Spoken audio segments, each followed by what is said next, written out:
Welcome to the Cali High Podcast. I'm your host, Chen Zonico, and I've been a cannabis connoisseur for a very long time. Today, we will be talking all things cannabis as they relate to California and beyond. From the history of buds in the state to the laws that govern its use. From notable personalities and brands in the field to the relevant arts and music and how they shape the industry. This is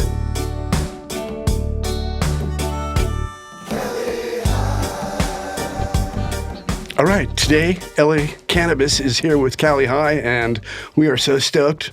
Armen Paronyan, CEO of LA Cannabis, was our first interview ever, 26 episodes ago. How are you, Armen? Good, Vince. Thanks for having me back. I'm excited. Now we've upgraded to video. Yeah, so they can all see how wonderfully beautiful we are. I like the progress you've made. Thank you very much. Thank you. Couldn't have done it without you. So, since our last podcast with you, which is way back in February, how have things changed for cannabis in Los Angeles? So when you say February, a lot has changed since February, obviously, in everyone's lives. But for cannabis, I think the biggest changes were deemed essential by the governor. I think in most states that had legal, medical, or recreational cannabis, it was deemed essential. So that's a big, I think, milestone for the industry, right?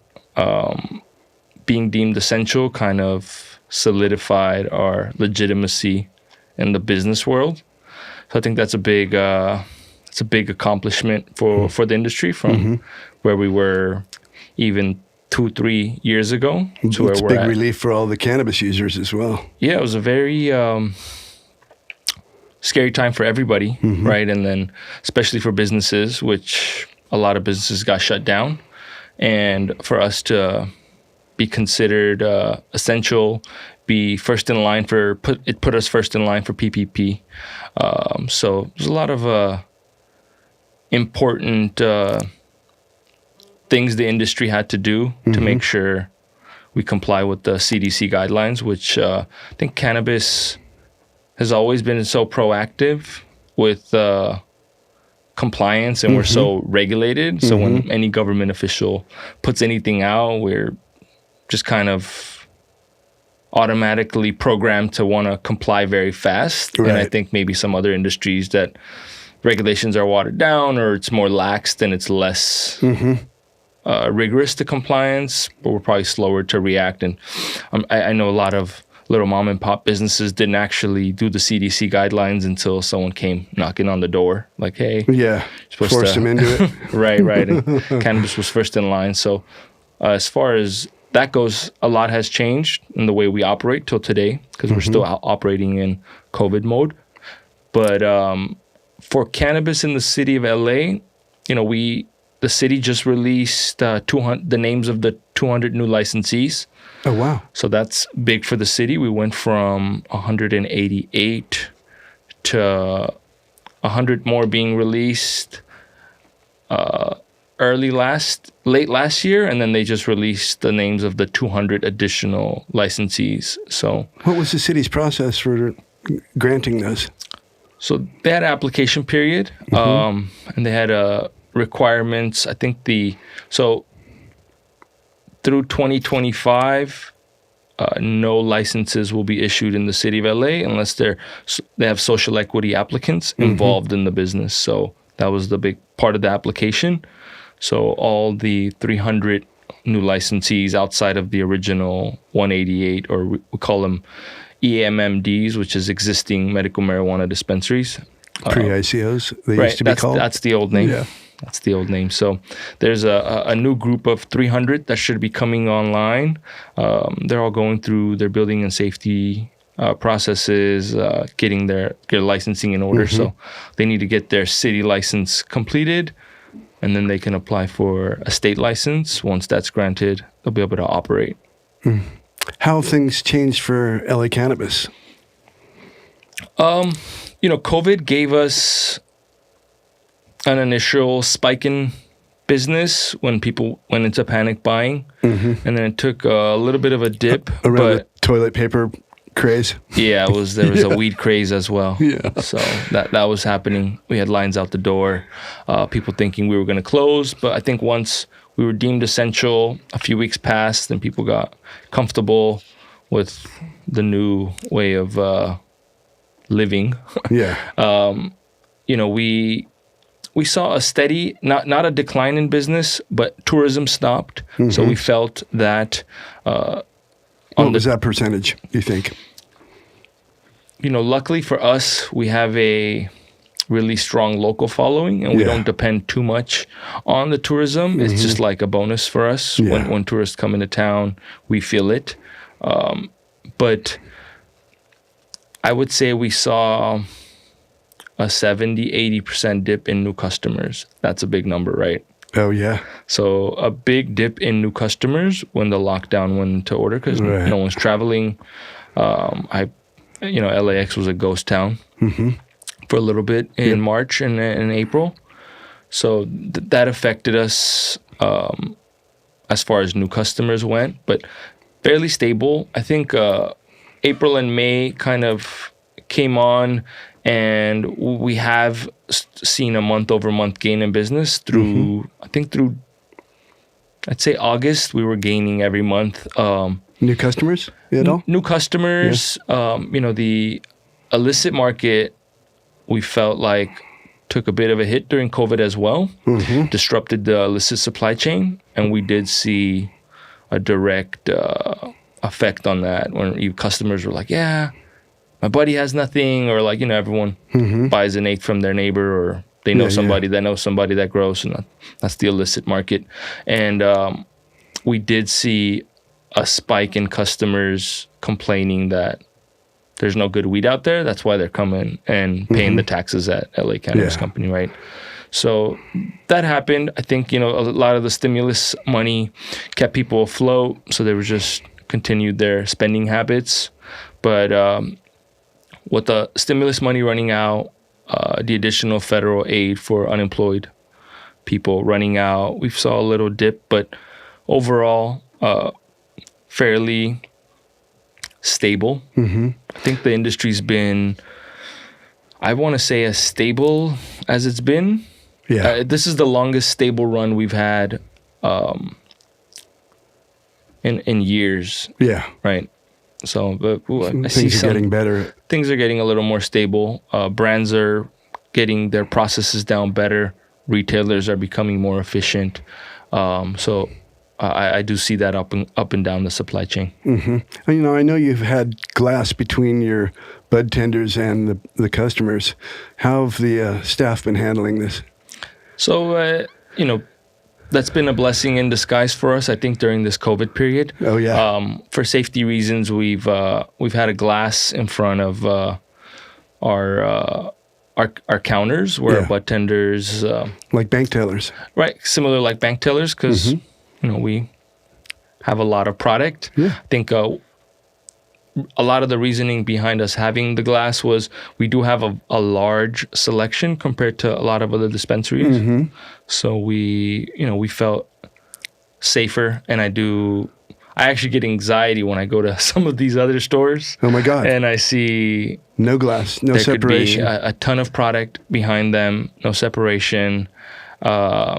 Seems a little scary. And then, in our run, we've never had any major problems as far as break-in or robberies. So I think that has helped. But for COVID, I think it has drastically prevented outbreaks at our dispensary. Yeah. But we took a lot of precautions early.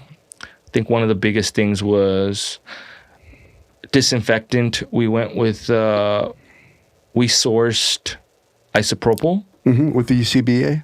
UCBA, we sourced disinfectant for dispensaries, and we passed that out. I think I told you about that. That was cool. That was very cool. So I think with the help of some members, we got thousands of gallons of disinfectant out there for dispensaries who didn't have access to it. But for us, we followed the guidelines from CDC, and I truly believe it made a big difference. We went with isopropyl, which was the known disinfectant to kill surfaces. What's this percentage?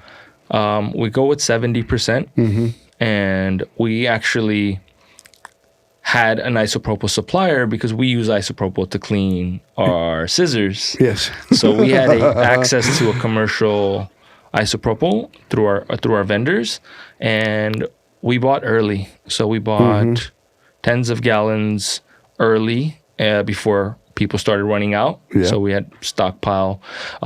We actually used masks in our trim rooms, and we actually use gloves. So we source thousands of gloves a month. Oh, I know. So we already had a supply. So I think that was a blessing in disguise for us when people were scrambling to look for masks and gloves. Yeah. We had a pallet in the warehouse, right? So when you put in orders, you have a pallet sitting there. By the time those orders got filled, we did fine, and we went out of our way to try different sources. That's cool. Prices went up, so Yeah, all that stuff helps. I think the more protocols you have in place, the better. The better. Yeah, right? I noticed the bud tenders going out and wiping down the menus after the customers would come in the showroom. Yeah, as well as the counters. So we lowered occupancy. We had a consistent cleaning protocols in place as well. Masks, washing hands. Yeah. Well, hopefully this thing will come to an end soon. So has there been any progress to get the taxes lowered here in LA and the state of California on cannabis?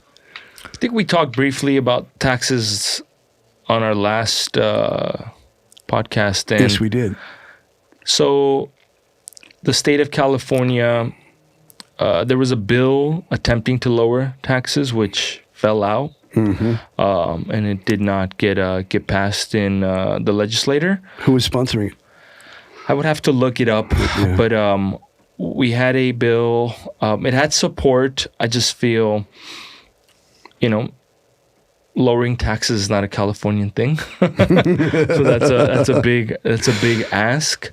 But the industry, we had the justifications why we need a break. It's a highly taxed industry compared to other industries, but they did pass a bill to not increase for the next year, because from 19 to 20 we had an increase of cultivation tax and an increase on excise tax. Yeah. So the industry was hit with a curveball. And when we got the notice that, hey, we're raising the taxes per the legislated, so the legislation requires an increase when the average cost of the product increases. So they have their formula, and CDTFA explained to us that we didn't do this because we wanted to. We did it because that's what the legislation says. If the average cost of the product goes up, we have to increase the excise. So did they take into account the different pricings? I think they have a lot of data on what the average sale is. Yeah. So they have their formula. They explained to us their formula, and they went off of the formula. So the industry decided to at least ask for a year of not increasing, and that's the bill that passed. So it won't increase in 2021. Oh, that's cool. So we heard about a new standard for lights. I was wondering if you could explain the California Energy Commission's new standard for indoor growing. Yeah, so that's a big another curveball that the industry was hit with earlier this summer. With very short notice, the California Energy Commission announced new proposed guidelines for indoor cultivation, and they specified the micromoles per joules that kind of detects the energy efficiency of lighting. And, it caught the industry off guard. It caught the lighting industry off guard. It caught the cannabis industry off guard. So UCBA, being the leader in the California The United Cannabis Business the Association. United Cannabis Business Association, which I'm on the executive committee of. And our executive director, along with a couple of other stakeholders, decided to start a committee right away with lighting industry companies involved, energy consultants involved, and industry stakeholders. So we started a committee, started preparing data, worked very fast. It was 13 of us. Weekly meetings, things had to be done fast. Tests had to be done. Testimonials had to be provided. And we've been getting a lot of traction. So all of this is still in progress. So nothing's finalized yet. So I can't speak on too much of what it's going to look like. But I think the Energy Commission got our point, right? There's requirements requiring space improvements by 2022. So that was one big problem. That is just not enough time for the industry to transition into a higher energy standard. So we're talking from high intensity discharge to LEDs. Right. So HPS lights would not be allowed based off of their initial draft of guidelines. So the industry is working on getting more clearer guidelines and how we can get HPS included in that, right? Because we don't want to be limited just to LED. Yeah. Because this is a new industry and we can't have one product type be our only go-to, right?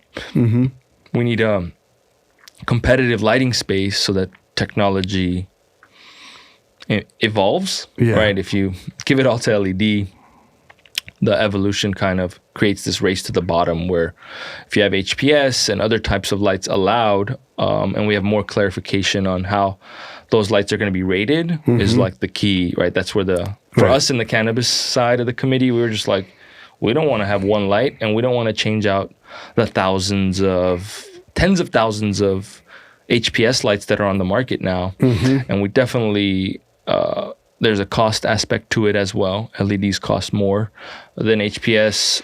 The technology is not as, I don't want to say advanced, but it's not as mature. Right? HPS, they've been growing under HPS for a while. And we felt like this was out of nowhere and it wasn't, the industry wasn't given the proper seat at the table to where these big decisions are happening that's going to affect thousands of stakeholders. So there was a lot of details. We've narrowed a lot of it down. I think the CEC is seeing that the industry is not going to go away. You know, we're paying attention. Yeah. Are they paying attention to you now? Do you think? So I'm happy to say that, excited to say they are. They heard us loud and clear. Good. The right players made the right noise. And I think they're going to cave on the number. Right? I think they're asking for 2.1 micromoles per joule. And I think they're ready to compromise at 1.9. But it's also how that 1.9 is going to be calculated, right? Because an LED is a one-piece structure. It's more efficient, where HPS has a ballast. So if we're talking about the efficiency of the light versus the ballast, right? Because the LED is getting its power in a different form, where the HPS gets it through the ballast. So there's some clarification. It's like a transformer or something? Right, it's the ballast kind of. Most of the HPS lights are one fixture, but it's a two-part thing. Yeah. So I know there's a clarification happening on that, and then none of the cannabis industry people we're not the lighting experts. We're not the lighting standard testing experts. There's a whole industry of people that are experts in testing energy efficiency. Well, I'm going to have to go home and look up moles and joules and figure that out. Good morning, folks. Chenzo Nico here. Some of you don't know I have a master's degree in teaching from UCLA, but here we go. What Armen was trying to say was that the CEC cares about PPE, right? What is PPE? PPE is photosynthetic photon efficacy, which is determined by par divided by watts. What is par? Par is photosynthetically active radiation coming out of your lights, right? Measured in micromoles per second per square meter. Divided by watts. And Armen was speaking of joules. Well, 1 watt equals 1 joule per second. Okay, so the PPE is determined by the micromoles over the joules, right? So the larger the number on top, the larger the number of micromoles compared to the joules, the better the PPE, right? The higher the numerator in relation to the denominator, the bigger the number. And I found out that 200 micromoles per second per square meter is good, okay? I found out other things, but we will not go into them now. Have a good day. Continue on with the episode. Don't quote me on any of those Numbers.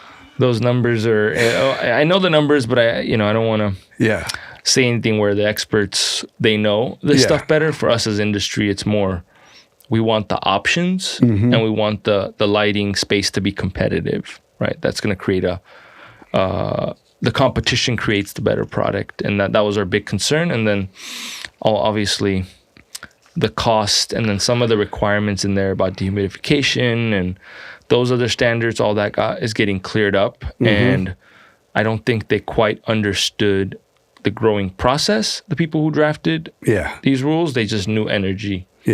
And so luckily, hopefully, we will remain at the table as this progresses and it kind of gets phased into, I think they're going to do a 3-year phase and then a bigger phase later once they have some more Do you think information. The LEDs, well, first of all, some people say that LEDs actually grow better quality herb. Is that true in your experience? So I can speak on experience. We just upgraded one of our two of our HPS rooms to all LED, and one of our HPS bedrooms to all LED. And the product is actually in testing right now, so I would know what it does to the potency. But as far as visual and smell, we are very pleased with the results so far. Oh, nice. The plants seemed happier, less stressed, greener. Oh, wow. And how's the output per? We'll know after I see the results, but it's a little less from the preliminary data, but not drastically less. So, but the key is the potency, right? Are we going to get more potent flower from the LED, or are we going to see a less superior potency is like the big, right? Well, we could take a little less on the yield if the quality is superior. I think the industry is going to, superior quality is where it's at. Is where it's at, right? So the key is going to be in the potency, right? Are we going to still get that high THC, or are we going to see a large difference in the potency? Well, do you think the LEDs will improve in the technology by the time? Oh, it's already improving. From when we first saw LED lights, the first round we've tried 5-6 years ago, we threw them in the trash. It was the quality, but now with the Gavita technology, it is the superior light. So when you go with superior quality, it's about 4 times the cost HPS. So the cost is substantially higher as well. Investment. It's a big investment, right? So the making everyone change to LED, not having rebates for the industry to make that change and put up that investment and get it back slowly is, I don't think the industry can take it on right now. Yeah. Well, it's pretty stretched as it is. Yeah. So last time we talked a little bit about the dangers of pesticides and heavy metals found in the illicit samples that were confiscated. And I was just wondering, how is it with the illegal dispensaries in LA and the black market in general? Well, the illicit market You kind of addressed that a little bit. is not regulated. Yeah. So they're not held to any type of standard outside of, smell and visual appearance. It's a very dangerous and serious situation that's for health. the consumers health. are at risk when you go to the illicit market, and the data clearly shows that the majority of illicit product either is contaminated with pesticides or growth hormones, which was a And heavy metals. Heavy metals as well. Yeah. So the illicit outdoor, you're going to probably have the heavy metals contamination. But heavy metals, I frequently look at the state of California, if anyone wants to look that up, they release a monthly report of all the cannabis that was tested in the state. Very transparent state we live in. There's actually a lot of good information out all the time. Excellent. So they report how many batches were actually tested for compliance, how many failed, and for what they failed for. That data's out every month that the state puts out. What website? You would have to look at the Bureau of Cannabis. If you just maybe search Bureau of Cannabis Test results. monthly cannabis test results, or something will come up. I can get you the link if you want to put it on your website later. Okay, yeah, we'll put it in the episode. Yeah, and if you want to look that up, it'll tell you what generally fails, and metals is a low fail even on the legal market, and pesticide would be the highest fail, and that reflects on all the tests we did for the illicit market as well. And the pesticide in the home grow situation is almost mandatory protocol to have a end product that's sellable, right? Yeah. Can't have the mites take over, and you can't have the powdery mildew take over, Or the caterpillars right? from the moth eggs. It's just standard operating process in the illicit indoor space. So there's it's in the data. It's very dangerous. Oh, we're talking the indoor space, illicit indoor space, yes, which Illicit is indoor space much more is- dangerous than the Absolutely. outside. Absolutely. Yeah, I agree. And so for consumers, it's some consumers get it and they'll pay the extra. But unfortunately, cannabis is still a price-driven industry where price determines a lot of the sale. But the legal cannabis market has come down in price substantially in the last 12 months, I would say. There is more competitive pricing. So we are seeing, I think that's where a lot of our growth has been as well. I know everyone's like, oh, COVID sales are up. It's not just COVID. I mean, we have eights at $20 in the legal space, tested, packaged, labeled, tracked. Affordable cannabis for cannabis. the masses. At LA Cannabis Company, we have a $5 pre-roll, and that's from whole flower, not shake. So we have competitive. Yeah, and you got your own strands going over there, and you've always kept a competitive price on those well. We have our own strands here that I brought you two wonderful samples of. You are too kind, bro. Wedding Cake and King Henry OG. Excellent. So and you got new strains coming in too, right? We have new strains coming in as well. I sampled some of those. They were freaking amazing. Yeah, you did some of the R&D for us. So we have about 6 strands we're looking at. We were doing some R&D testing, see what the yield looks like, what the visual looks like, what the potency looks like. Yeah. So good luck with those. Yeah, we want to definitely some good genetics there. When we put out a genetics, we stand behind it. So we don't want to produce. That's just a lot of the problem with a lot of the larger scale cultivations. They just grow whatever's available. Yeah. And we are, to scale a strand, it takes time, right, to get the genetics to scale. So when we make that decision, we want it to be the right one. Okay. We'll be looking forward to that. So, January 20th, Joe Biden will be our next president. How do you think federal legalization will fare under the Biden administration? And is that a crazy prospect, a scary prospect, or have local businesses established themselves well enough to weather that? Well, I think the House just passed a legalization bill, which will need to go to the Senate, and it'll most likely not pass in the Senate.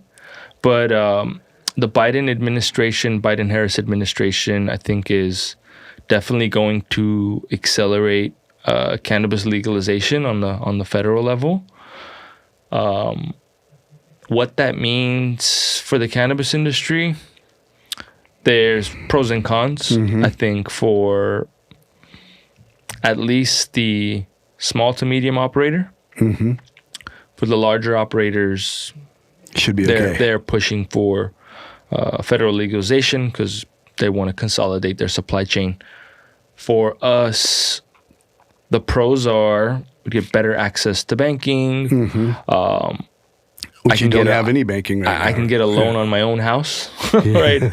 So, it's problems when even for a business owner to own cannabis business, you're restricted from a lot of benefits from the bank. Just even your personal side of things. So banking is going to definitely help us out. Yeah. Make accounting a lot easier right now. Having to deal with some banking, very limited banking is difficult. But, the cons are the supply chain and the larger companies will start to conglomerate, and that's going to be a little more difficult for the smaller guys to keep up. So for us, small to medium, we have to get to medium faster than we would have if we had the Trump administration in office. It kind of, I look at it like a 4-year acceleration, right? Yeah. So I don't see a full federal legalization for a bill in 4 years, and then by the time it gets implemented, 6 years. With the Trump administration, we would have looked at a bill in 8 years, implementation probably in 10. Would have been the 8 to 10 versus the 4 to 6. And it's going to speed that up, but overall, it's a good thing for the industry. It's the direction we were going. It's just for a business side, you have to accelerate faster now, or to be on the competitive side and the survival edge. Right. Well, it's going to be the accordion stretch from big cannabis to the mom and pop operators, which there'll be. There's tons of wineries in California, small ones. Oh yeah. Some make money, some don't. Yeah. And there's tons of liquor stores, and then there's the Bevmos and the Total Wines and the Ralphs. You buy 6, you get your 30% off, and then you go to your corner store and you pay full price. So there'll always be room for small business in cannabis. I think the social equity rules and the programs have created that, which is a great thing, right? It's going to help create a more equitable industry, and it won't be more balanced. It'll be a lot more balanced. That's and cool. That's going to be, I think, one of the big things cannabis gives back to the community. Well, thank you very much, Armen, for speaking with Cali High today. Awesome. For our 27th episode. Awesome. I'm glad to be back. Yeah. Glad to see the progress of the podcast. Thank you very much. I think you do a really great job with structuring your questions, and I think you... I'm trying to do my best. Yeah, you're doing a good job. All righty, bud. So awesome, bud. We'll talk again, and I can't wait to see your new strains. Sounds good. All righty. Thanks.